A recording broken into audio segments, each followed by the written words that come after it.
की वीडियो काफी ज्यादा डिफरेंट होने वाली है। Today we are not talking about strategies, time table और वन शॉट। आज हम लोग बात करने वाले एक ऑनेस्ट टॉक के बारे में, जो हम लोग हमेशा सुनते हैं ना कि हार्ड वर्क पेज ऑफ। फिर हम लोग बोलते हैं कि किसी भी चीज को अगर हम बहुत शिद्दत से चाहे तो पूरी कायनात हमें उसे मिलवाने तक के लिए रास्ता बना देती है। तो आज हम लोग एक ऐसा ही बिल्कुल ट्रू मोटिवेशन और एक एग्जांपल लेकर आई हो कि हार्ड वर्क पेज ऑफ। अगर मेहनत करोगे, हार्ड वर्क करोगे तो कोई भी चीज बहुत ज्यादा आसान होती। आज मैं लेकर आई हूँ एक टॉपर का इंटरव्यू, जो कि हमारे जेई टॉपर है, और इंडिया रैंक और कितना परसेंटाइल आया है वो हम इसी से सुनते हैं। तो welcome to Shabbir Anees to my YouTube channel. और आज हम लोग शब्बीर से सुनते हैं उसकी जर्नी, क्या क्या डिफिकल्टीज उसने फेस की थी, किस तरीके से उसने ओवरकम किया और किस तरीके से तुम भी एक नेक्स्ट जेई टॉपर बन सकते हो। फिर सबसे पहले सभी लोगों को बताओ कि आईआईटी में कितने परसेंटाइल आए, कौन सी रैंक पर तुमने एडवांस को क्लियर किया है। मेंस में तो कुछ 99.5 के आसपास परसेंटाइल थे एंड फिर उसके बाद एडवांस में 2643 रैंक थी। ग्रेट। तो शब्बीर एक हमारे पास एक ट्रू मोटिवेशन है। एक तरीके से हम लोग बोलते हैं कि अगर हम किसी चीज को बड़ी शिद्दत से चाहे तो पूरी कायनात हमें उसमें मिलाने में लग जाती है। और ऑनेस्ट जर्नी आज शब्बीर हमारे साथ शेयर करेगा। तो शब्बीर, आईआईटी करने के लिए प्रिपरेशन कब से स्टार्ट करनी चाहिए? देखिए, अगर आप को मतलब ऐसे 200 के अंदर रैंक लानी है, या आप लोगों का एक गोल फिक्स है कि आईआईटी बॉम्बे के अंदर कंप्यूटर साइंस ही चाहिए, नो अदर ऑप्शंस, अभी से शुरू कर दो। मतलब 6 स्टैंडर्ड से तो मिनिमम शुरू कर देना चाहिए अगर ऐसा है तो। या तो और अगर आपका ऐसा कुछ नहीं है एंड आपको अभी रियलाइज हो रहा है कि मुझे आईआईटी जाना है, तो कोई भी टाइम एक बेस्ट टाइम है आईआईटी की प्रिपरेशन स्टार्ट करने के लिए। कभी ये नहीं समझना चाहिए कि मैं किसी से पीछे। नहीं, I am getting too much late, अब से करूंगा तो शायद लोगों से मैं पीछे हूँ। And what is your daily routine in IIT, मतलब while your preparation? In class 11th and 12th, mostly my routine was organized and I used to wake up at 4 a.m. and my day ends at 9 p.m. approximately. After that, I used to chat with my friends, parents and time pass for an hour. रात में मैं पढ़ाई करना avoid ही करता था mostly, क्योंकि रात के टाइम पे मतलब डिस्ट्रैक्शंस भी होते हैं एंड फिर समझो। है ना? हाँ, यस एग्जैक्टली। बट वो डिफिकल्ट था रात के टाइम पे पढ़ना, एंड मैं मतलब 3 घंटा पढ़ के आधा घंटा ब्रेक लेता था। अच्छा, इस टाइप तो का आप ब्रेक में क्या करते थे? जैसे डिवाइस फ्री ब्रेक होता था या फिर नहीं, फोन वोन थोड़ा बहुत यूज करते थे ब्रेक्स में? नहीं, ऐसा कुछ नहीं है। मतलब बाहर चले गए, कभी थोड़ा स्नैकिंग वगैरह ये सब कर लिया, तो जो आपको अच्छा लगे वो सब करो। बट यही है कि ब्रेक इतना बड़ा नहीं होना चाहिए कि मतलब उसके बाद आप पढ़ने ना बैठो। ब्रेक लो तो उस टाइम पे पहले आप ये सोचिए कि मुझे आधे घंटे के बाद या इतने टाइम के बाद वापस पढ़ने बैठना है, तो ही ब्रेक लो। तो अगर शब्बीर के साथ आप भी अपने सपने को साकार करना चाहते हैं और आईआईटी से अपनी इंजीनियरिंग करना चाहते हैं, तो यहाँ मैं आप लोगों के लिए बहुत ज्यादा इंडिया स्ट्रॉन्गेस्ट बैचेस लेकर आई हूँ। जिस तरीके से आप लोग को पता है, पीडब्ल्यू ने एक अनोखा रिजल्ट प्रोड्यूस किया है। आप लोग देख सकते हैं हजारों इंजीनियर्स यहाँ पर आईआईटी के लिए तैयार हो चुके हैं। अगर आप लोग इन बैचेस में एनरोल करना चाहते हैं तो it is right time for you guys, because Guru Purnima के अवसर पर फ्रॉम 3 जुलाई टू 8 जुलाई यहाँ पर आप लोग के लिए चल रहे बिगेस्ट ऑफर। इन ऑफर्स में अगर आप लोग क्लास 11th में राइट नाउ और अर्जुना बैच में एनरोल करते हैं तो क्लास 11th की तो पूरी प्रिपरेशन आप लोग को यहाँ कराई जाएगी, साथ ही साथ आप लोग को जेई की भी प्रिपरेशन यहाँ कराई जाएगी, और वो भी बहुत ही ज्यादा नॉमिनल अमाउंट में। एक ऐसा प्लेटफॉर्म है जो इतने कम अमाउंट में आप लोग को जेई की प्रिपरेशन करवा रहा है, वो भी क्वालिटी एजुकेशन के साथ। अगर right now you are in class 12 तो आप लोग लक्ष्य बैच में एनरोल कर सकते हैं, जहां पर आप लोग को इस अमाउंट में पूरा सभी कंटेंट मिल रहा होगा क्लास 12 के लिए, साथ ही साथ जेई के लिए। अगर आप लोग एक ड्रॉपर स्टूडेंट है तो India strongest dropper batch for JEE Prayas JEE 2.0 यहाँ पर लेकर आए, सिर्फ इतने कम अमाउंट में 3600 में। और यहाँ पर आप लोग किस तरीके से एनरोल कर सकते हैं, तो ये वाली बैच हमारी जो प्रयास बैच है इंग्लिश वाले स्टूडेंट के लिए और हिंदी मीडियम वाले स्टूडेंट के लिए भी यहाँ पर रहने वाले। तो हिंदी मीडियम वालों के लिए इस अमाउंट में, इतने कम अमाउंट में ये बैच अवेलेबल है। अगर आप लोग को इनमें से किसी में भी एनरोल करना है तो डिस्क्रिप्शन में मैंने लिंक दिया हुआ है, वहां जाके आप लोग एनरोल कर सकते हैं। साथ ही साथ एक चीज करना मत भूलना, जो कि है कोड SAK 150। अगर आप लोग लगा लोगे तो उससे आप लोग को 150 रुपीज का और एडिशनल डिस्काउंट मिल जाएगा। पर याद रखना, सिर्फ और सिर्फ ये ऑफर 8 जुलाई तक वैलिड है। यहाँ पर आप लोग को सभी चीजें मिल रही होगी, DPP मिल रहे होंगे, मॉक टेस्ट मिल रहे होंगे, आप लोगों को बुक्स भी यहाँ पर मिल रही होगी। तो इन सभी चीजों के लिए आप लोग को पीडब्ल्यू का ऐप डाउनलोड करना पड़ेगा, जो कि घबराने की जरूरत नहीं है, मैंने डायरेक्ट लिंक डिस्क्रिप्शन में डाल दिया, आप लोग जाके चेकआउट कर सकते हैं। चलिए आगे हम लोग कंटिन्यू करते हैं शब्बीर के इंटरव्यू के साथ। बुक्स क्या लगती है शब्बीर के, जो तुम्हें लगता है कि तुम्हारी जर्नी में काफी ज्यादा हेल्पफुल साबित हुई है? तो मतलब जो मेरी क्लास के मॉड्यूल थी, नोट्स थी, डीपीपी एंड उनकी जो टेस्ट सीरीज थी, तो वो ही सब सबसे बेस्ट मटेरियल होता है आईआईटी प्रिपरेशंस के लिए। एंड आफ्टर दैट अगर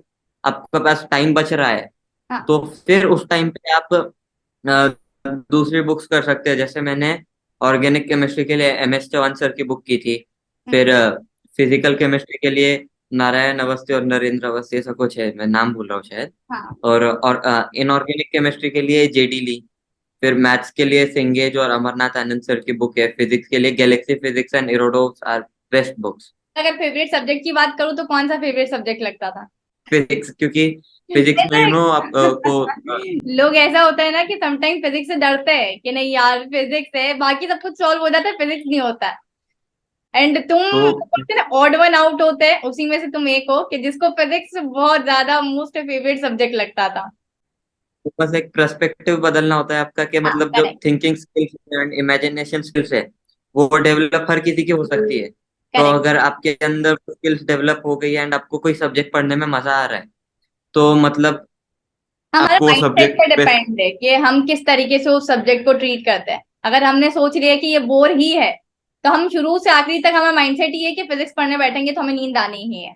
कभी कभी ऐसा लगता था कि मैं बहुत ज्यादा डिमोटिवेट हो चुका हूँ, मतलब बहुत लो फील कर रहा किसी को कभी ना कभी तो ऐसी फीलिंग्स आती है। हूँ। हाँ। अब किसी भी फील्ड में कहीं भी हो तो सबके सामने चैलेंजेस तो होते ही है, बट वो चैलेंजेस को आपको ओवरकम करना आना चाहिए। And हमारे एक सर बहुत अच्छे से बोलते थे कि तुम कॉलेज में जाओगे 11th 12th के बाद, तो इंजीनियर तो तुम्हें यही बनना है। इंजीनियर का मतलब क्या है कि मतलब जो कोर एक इंजीनियर की स्किल होती है, हर टाइप के इंजीनियर की, वो होती है कि आपको हर टाइम पे काम एंड कंपोज रहना है। तो वो ये जर्नी सिखाती है। एंड अगर आप इस चीज को मतलब बस टाइम दोगे आप इस चीज को, एंड पढ़ाई पे हार्डवर्क पे कंसंट्रेट करोगे, तो धीरे धीरे ये चीजें भी ओवरकम हो जाती है। जैसे कोई भी कोचिंग में, पर्टिकुलर कोचिंग में आते हैं, हम दूसरों से compete करते हैं।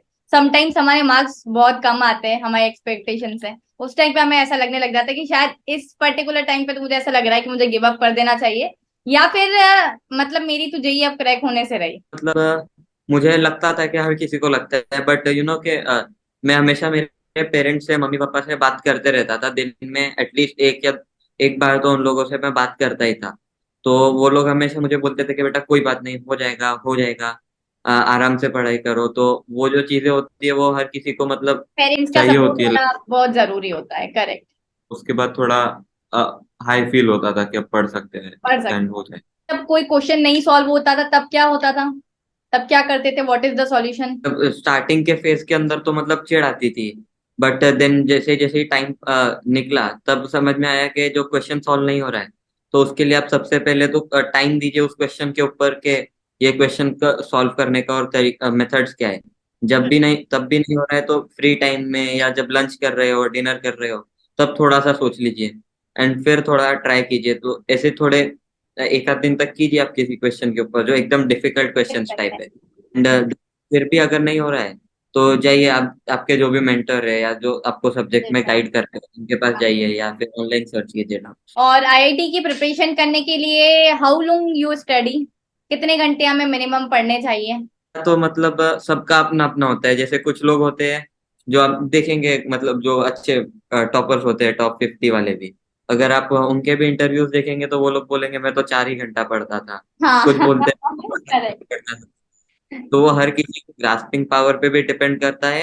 एंड टाइम के साथ साथ आपकी स्किल्स डेवलप जितनी हो जाएगी पढ़ाई करने की, तो उतना ही आप इफिशिएंटली पढ़ पाओगे। तो शॉर्ट नोट्स वगैरह बनाए कि रिवीजन के लिए अपने खुद से शॉर्ट नोट्स बनाते हैं? मतलब मैं ट्राई तो किया था ऑनेस्टली ऑर्गेनिक केमिस्ट्री के शॉर्ट नोट्स बनाने का, हाँ। बट मुझसे बनते नहीं थे वो। बट समहाउ मैंने ऑर्गेनिक केमिस्ट्री के शॉर्ट नोट्स बनाए। एंड देन बाकी जो फिजिक्स केमिस्ट्री है और केमिस्ट्री के जो बचे हुए सब्जेक्ट है, इनऑर्गेनिक एंड फिजिकल मैथ्स, तो इनमें तो जो क्लास के नोट्स होते हैं उनको वही ही बस आता है। एक बार up कर लिया तो मेरा काम हो जाता था। बट बाकी सबका अलग अलग होता है। कुछ लोग बोलेंगे कि शॉर्ट नोट्स इंपॉर्टेंट है। सबका अलग अलग पॉइंट ऑफ व्यू होता है। अच्छा, आईआईटी की मोटिवेशन कहाँ से आई कि मुझे आईआईटी में ही जाना है? मतलब मैं बचपन से मेरे पापा को देखता था कि वो बहुत मेरे पापा भी एक Background. सिविल इंजीनियर, हाँ तो वो चले। बहुत कूल एंड कंपोज जैसे रहते थे। एंड फिर उनका काम करने का तरीका भी मुझे बहुत पसंद था, तो तब से मुझे लगता था कि बनना है तो इंजीनियर ही बनना है। एंड देन फिर उसके बाद जब मुझे सुनने में आता था कि आईआईटी में ऐसा होता है, तो फिर मैंने ठान लिया कि मतलब कोई जाना है अच्छी तब बड़ी। आईआईटी जाना है। और कुछ टिप्स एंड ट्रिक्स जो तुम तुम्हारे जूनियर्स को दे सको, जो बच्चे खुद अभी जेई एस्पिरेंट्स है और चाहते हैं जेई को क्रैक करना, या फिर ड्रॉपर्स है, उनके लिए कुछ। ये बस अपना 100% दीजिए। एंड रिजल्ट तो नो के रिजल्ट तो बस एक बाय प्रोडक्ट है। हम्म। जितनी हम मेहनत करोगे तो अपना 100% दीजिए। एंड रिजल्ट के बारे में ना सोचते हुए अपने प्रिपरेशंस को कैसे आप बेटर कर सकते हो। एंड कि बहुत से लोग होते हैं कि जो बोलते हैं यार मेरे पास ये चीज बराबर नहीं थी, इस हम्म। वजह से मेरा नहीं हो पाया, तो वो हम बहानेबाजी अपने छोड़ के सरकमस्टेंस को बहुत बड़े बना लेते हैं हमारे सामने कि इस वजह से मेरी चीजें मतलब क्लियर नहीं हो पाई। ये सारी चीजों को छोड़ के जो तुम्हारे पास है, जिस चीज में तुम सब कर सको, उस पर ध्यान देते हुए आप अपनी प्रिपरेशंस को आगे बढ़ाइए। एंड कभी भी डिमोटिवेटेड फील नहीं करना है। Thank you so much Shabbir, मेरे इस प्लेटफॉर्म पर आने के लिए और बच्चों को इतना सारा गाइड करने के लिए। Wish you all the luck for upcoming years, कि तुम्हें तुम्हें जो भी ब्रांच चाहिए हो और जिस भी कॉलेज जो कैंपस चाहिए हो, जिस लोकेशन का वो कैंपस तुम्हें मिल जाए। All the very best for your bright future. Thank you so much for coming on my platform. Thank you most.